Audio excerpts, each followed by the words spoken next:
Four move win. Four மூவ்ல நம்ம எப்படி வெற்றி பெறுவது, ஓப்பனிங் விளையாடும் போது ஃபோர் மூவ்ல நம்ம எப்படி ஜெயிக்கலாம் அப்படிங்கறத முதல்ல பார்க்கலாம். செக் பேட் எப்படி பண்றதுங்கிறதையும் பார்க்கலாம். முதல்ல E4,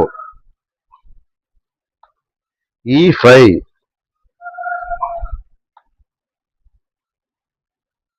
bishop C4, night C6, peon F3,